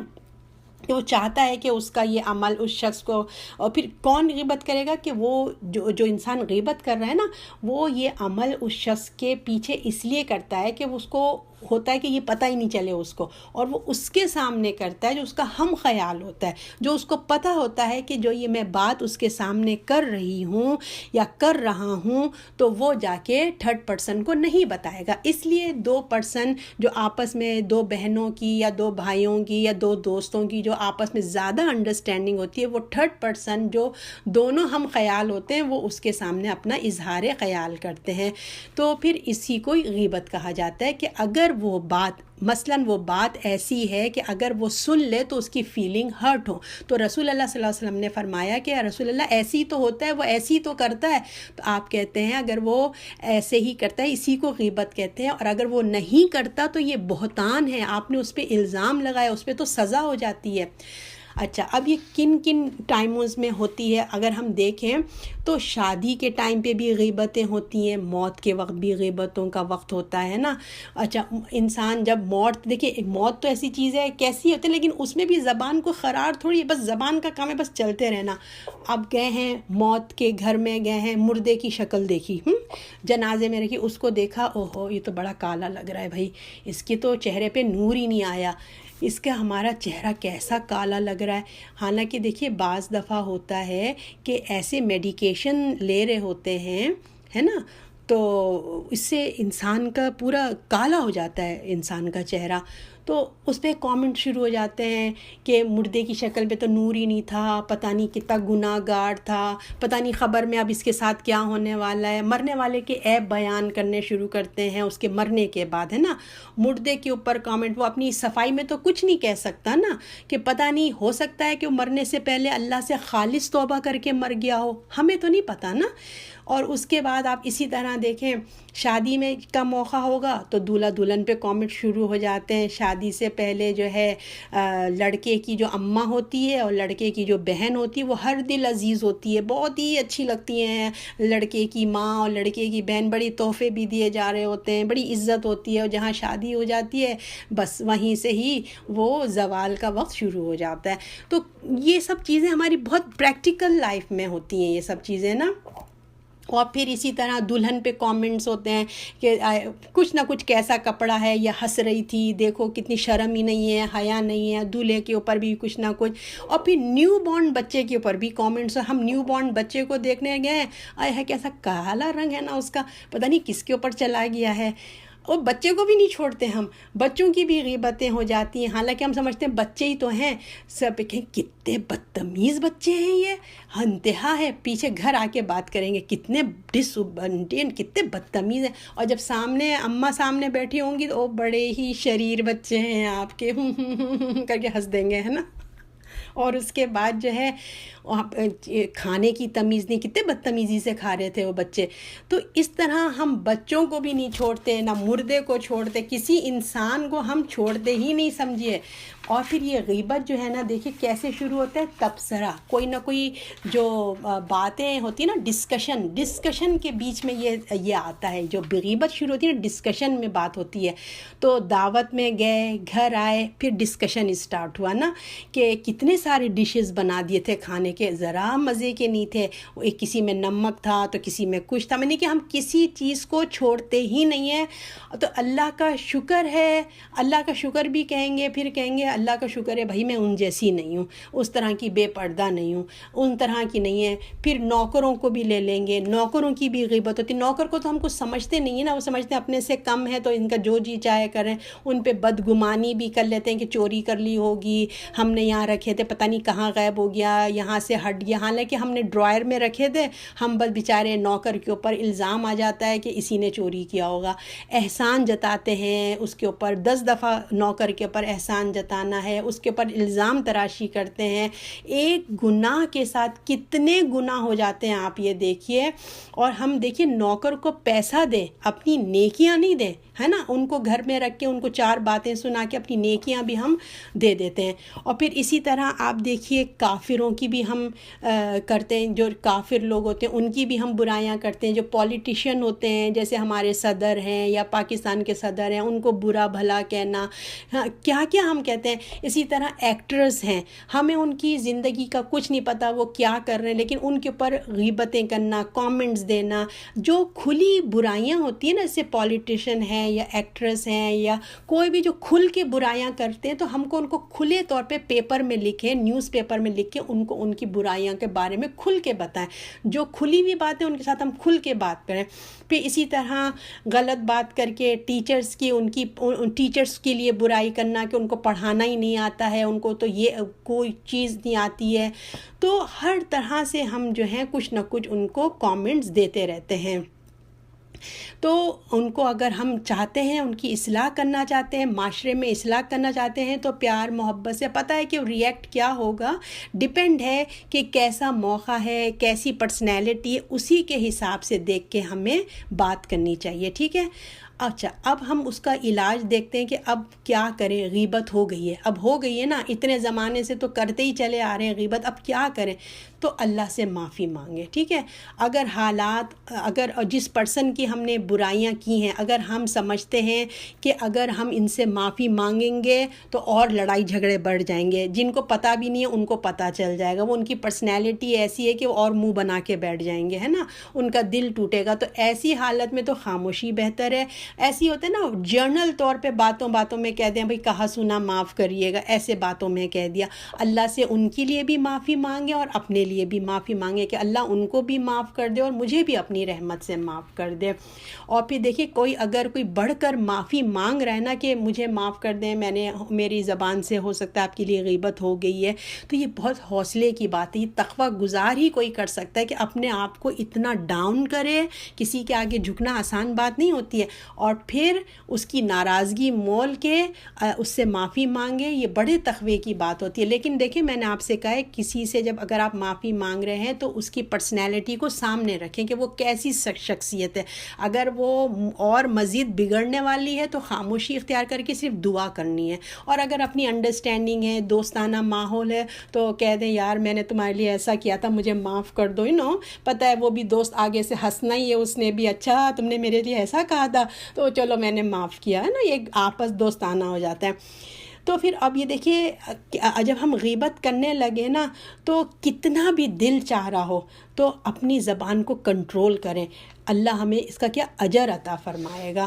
اور ہم کو احساس ہو گیا، اچھا اب ہم نے قرآن پڑھ لیا، ہمیں پتہ چل گیا غیبت کے کتنے سائیڈ افیکٹس ہیں، اب خود تو بچ رہے ہیں، مگر اب کیا کریں، سامنے والا جو پرسن ہے، دوسرا پرسن ہے، اب اس نے تو سورہ حجرات نہیں پڑھی ہے نا، یا اس کے دل میں قرآن پڑھ کے تو نرمی نہیں آئی ہے کہ وہ غیبت کو چھوڑ دے، اب کیا کریں جب ہم اس سے بات کر رہے ہیں، وہ شروع ہو جاتا ہے۔ تو کیونکہ غیبت کا مزہ دیکھیں تبھی آتا ہے نا جب سامنے والا بھی سنتا ہے، تبھی تو غیبت آگے بڑھتی ہے نا، جب ہم بول رہے ہوں اور سامنے والا سن رہا ہو، تو اس کو پتہ ہے کہ جب اس کو اگر ہم اس کو وہیں اسٹاپ کر دیں تو وہ رک جائے گا، ہے نا۔ تو جس کی غیبت ہو رہی ہے نا، اس کی آپ ڈیفینڈ کریں، نہیں وہ تو اچھے ہیں الحمدللہ، میرے ساتھ تو اچھے ہی رہتے ہیں، اس طرح سے بات کریں، ٹاپک کو چینج کرنے کی کوشش کریں، اس کی خوبیاں بیان کریں، جس کی وہ نیگیٹو بات کر رہا ہے آپ اس کی کچھ اچھائی بیان کر دیں، اور یہ کہیں تو وہ سوچے گا، ایک اس کی تعریف کچھ کر دیجئے، اور پھر یہ سوچیں کہ جیسے ہم دونوں باتیں کر رہے ہیں فون پہ، کیا پتہ اس کی لائن میوٹ پہ ہو، وہ سن رہے ہیں ہماری بات۔ پہلے پاکستان میں تو کتنی لائنیں مل جایا کرتی تھی، ہم دو باتیں کریں وہ تھرڈ لائن کبھی ہماری دوست کی لائن مل جایا کرتی تھی، وہاں یہ بھی ہوتا تھا۔ تو سوچیں ہم فون پہ بات کر رہے ہیں، کیا پتہ وہ میوٹ کر کے سن رہی ہو، اپنے آپ کو مطلب ایک تصورات میں لائیں کہ کیا پتہ وہ فون سن رہے ہو، ہم ایسی بات کریں گے تو وہ ناراض ہو جائیں گے، تصور میں لائیں کہ وہ ہمارے دروازے کے پیچھے، پردے کے پیچھے کھڑی ہوئی ہے، ہماری باتیں سن رہی ہے۔ تو ایسے سب باتیں سوچنے سے کیا ہوگا، ہمارے اندر تھوڑی سی تبدیلی آئے گی انشاءاللہ۔ تو لیکن بعض لوگ تو ایسے ہوتے ہیں کہ آپ ٹاپک بھی چینج کر دیں، وہ ان کی غیبتیں وہ کہیں نہ کہیں سے گھما پھرا کے آپ کی بات ختم کر کے دوسری بات ایسی لائیں گے کہ وہ شروع کر دیں گے، آپ بہانہ بنا کے وہاں سے ہٹ جائیں، آپ فون بند کر دیں، کوئی نہ کوئی ایکسکیوز کر دیں، اپنی توجہ ہٹانے کے سامان کیجئے۔ اور پھر دوسری بات، بڑے لوگ جو بڑے لوگ ہوتے ہیں، بزرگ لوگ ہوتے ہیں، اگر انہوں نے شروع کر دیا، اگر ان کو بولیں گے وہ تو ناراض ہوئیں گے، وہ کہتے ہیں بھائی ہم تو صرف کہہ رہے تھے۔ تو غیبت کرتے ہوئے تو دیکھیے جب ہم کسی کی غیبت شروع کرتے ہیں تو آپ دیکھیں گے آنکھوں میں بڑی چمک آ جاتی ہے، دور بیٹھا ہوا بھی نا قریب آ کے بیٹھ جائے گا، اور اتنا انٹرسٹ ڈیولپ ہو جاتا ہے کسی دوسرے کی غیبتیں سننے کے لیے کہ وہ قریب ہی آ کے بیٹھ جائے گا۔ تو بعض لوگ دیکھیں خود غیبت نہیں کریں گے، ان کو پتہ ہے کہ ہم ذکر نہیں چھیڑیں گے، ایسی بات ملا کے گول مول کر کے، اس کو پتہ ہے کہ یہ میاں بیوی میں انڈرسٹینڈنگ نہیں ہے، اس کو پتہ ہے کہ یہ ساس بہو کی نہیں بنتی ہے، اس کو پتہ ہے کہ یہ دو دوستوں کی آپس میں نہیں بنتی، اس کو سب پتہ ہے، لیکن وہ ایسی بات بیچ میں لائے گا کہ اس کا ذکر شروع ہو جائے۔ وہ چاہتا ہے کہ اس کے منہ سے یہ باتیں سنیں، اس کے دل میں کیا اس کے، تاکہ وہ جا کے پھر لگائے یا اس کی جو بھی لذت ہو، ٹھیک۔ تو وہ ذکر وہ شروع ہو جاتا ہے، اور اس کو کہتے ہیں انگلی بازی کرنا، نا کچھ اس سے چھیڑا چھیڑی کرنا۔ تو ایسی بات ہمیں کرنے سے منع کیا، ٹھیک ہے نا، ایسی بات مت کریں کہ دوسرے کو غیبت کا موقع ملے، ہمیں یہ کام بھی نہیں کرنا چاہیے۔ اچھا، اب یہ تو باتیں ساری ہو گئی کہ نہیں کرنا چاہیے، اس کا علاج کیا ہے، کیسے کنٹرول کیا جائے۔ اب یہ بات ہے کہ کہاں کرنا چاہیے، غیبت کا بھی پازیٹیو ہے، وہ کہاں کرنا جائز ہے۔ جیسے مشورہ کرنا ہے اس کو ماننے کے، جیسے نا ذکر جو آپ کا کسی سے اب دو لوگوں کی لڑائی ہے یا دو لوگوں کی بات ہے، اب کسی کو جا کے تو آپ بتائیں گے نا کہ بھی اس نے میرے ساتھ ایسا کیا، مشورہ لیں گے، کسی ذمہ دار انسان کے پاس جائیں گے، کوئی ظلم کر رہا ہے کسی کو بتائیں گے نا آپ جا کے، تو اس ذمہ دار کے پاس جائیں۔ ہر ایرے غیروں کو اپنی اسٹوریاں نہیں سنائیں، اس کو سنائیں جو واقعی آپ کا پرابلم کو سولو کرنے والی ہمت رکھتا ہو، اس کے پاس جائیں۔ تو کسی بڑے کے پاس جائیں جو کچھ کر سکتا ہو، اور کسی کا اچھا کردار نہیں ہے اس کے بارے میں تو بھی آگاہی کرنی ہوگی نا۔ جیسے میں نے آپ کو بتایا اس کی اصلاح کرنا ہے تو کسی کو بتائیں گے تو اصلاح ہوئے گی نا۔ کوئی کھلے عام گناہ کر رہا ہے تو اس کو کھلے عام منع کریں گے، کوئی چھپ کے کر رہا ہے تو اس کو چھپ کے کریں گے۔ اب بچی کی شادی ہے یا لڑکے کی شادی ہے، آپ کو انویسٹیگیشن کرنا ہے۔ اگر آپ دیکھتے ہیں کہ کوئی آپ سے کہہ رہا ہے کہ فلاں کے یہاں ہم رشتہ بھیج رہے ہیں، اور آپ کو پتہ ہے کہ اس لڑکی کے اندر ڈیفیکٹ ہے، آپ کو پتہ ہے کہ وہ لڑکا صحیح کیریکٹر کا نہیں ہے، تو آپ بتائیں گے کہ یہ لڑکے کے اندر یہ کردار اچھا نہیں ہے، یہ عادت دیکھیے، یہ ان باتوں میں اللہ نے ہمیں اجازت دی ہے۔ اور یہ جو عادتیں ہوتی ہیں نا ہماری، تجسس ہے، بدگمانی ہے، مذاق اڑانا، جو کچھ بھی ہم نے جتنی عادتیں پڑھی ہیں یہ بچپن سے ڈیولپ ہوتی ہیں، ٹھیک ہے۔ لہٰذا ہمیں بچپن سے بچوں کی بھی، خود بھی اچھے رہنا ہے، بچوں کو بھی منع کرنا ہے، اور انسان کو نا اچھے کاموں میں مصروف رہنا ہے، پازیٹیو کاموں میں مصروف رکھنا ہے۔ اگر یہ عادت ہمارے بڑھاپے تک چلے گئی تو دیکھیں یہ بڑا ڈینجرس معاملہ ہوگا، کیونکہ جو ہے اب ہمارے پاس عمر ہو گئی ہے، 60 سال ہو گئی ہے، 70 سال ہو گئی ہے، اب بتائیں کہ اینی ٹائم ہمارا انویٹیشن آ سکتا ہے۔ اگر ہم اس عمر میں بھی اگر ہم غیبت کریں گے تو ہمارے پاس ٹائم تھوڑی ہے کہ ہم پھر سے اتنی نیکیاں کمائیں گے، کیونکہ غیبت اور حسد ان ایسی چیزوں سے تو رائٹ اوے ہماری نیکیاں چلی جاتی ہیں، دوسرے پرسن کو ٹرانسفر ہو جاتی ہیں۔ جیسے آپ نے ڈیٹا کو دیکھا ہے نا، ڈیٹا جب وہ کمپیوٹر میں ڈاؤن لوڈ ہو رہا ہوتا ہے تو کیسے وہ اڑ اڑ کے یوں جا رہا ہوتا ہے نا، ایسے کر کے جا رہا ہوتا ہے، انویلپ ہے نا۔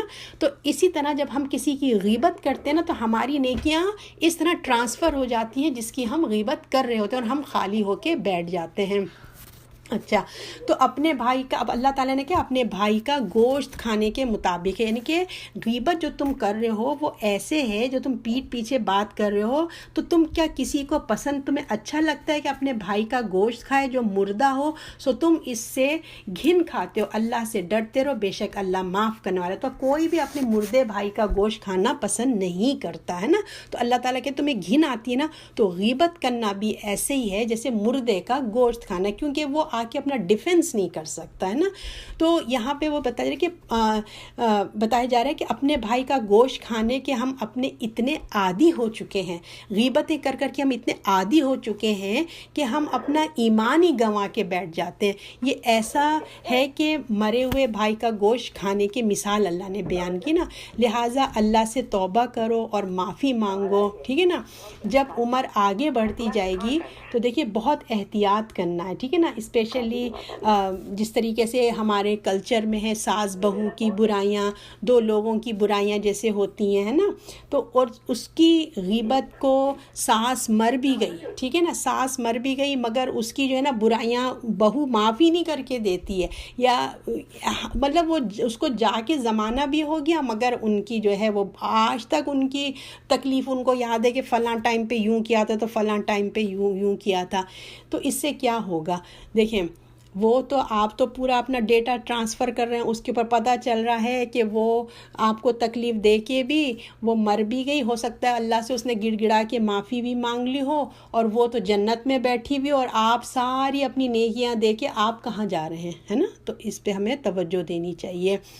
تو ان کے دینے والی بات وہ اللہ سے ہمیں معافی مانگتے رہنا چاہیے کہ اللہ تعالیٰ ہمیں ان تمام برائیوں سے، جو کچھ آج ہم نے پڑھا ہے آیت نمبر 1 سے لے کر اور 12 تک، اور اسپیشلی 11 اور 12 کی جو برائیاں ہیں ہمارے معاشرے میں بھی ہے، ہمارے خاندان میں بھی ہیں، خود پرسنل ہمارے اندر بھی ہیں، تو اللہ سے ہم دعا کرتے ہیں کہ اللہ ہمارے اندر کی یہ برائیوں کو نکال دے اور ہمیں ایک اچھا مسلمان بنا، ہیلتھی مسلمان بنا، جو ماسٹر پیس بنے گا جنت کا.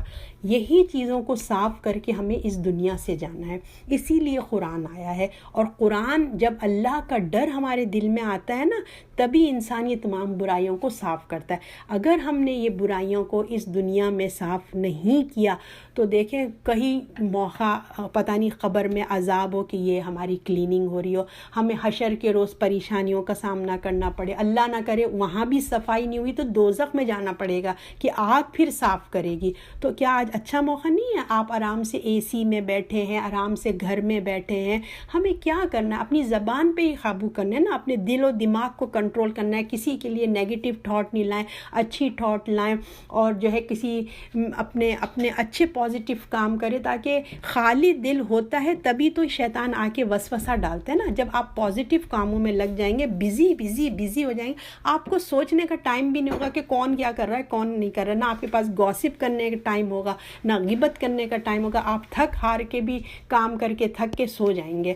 تو اللہ سے دعا ہے کہ اللہ ہم سب کو اس چیزوں کی گندگی میں جو ہے نا ہمیں بچا لے اللہ تعالیٰ، اور اس شر سے ہمیں محفوظ رکھے. صدق اللہ العظیم.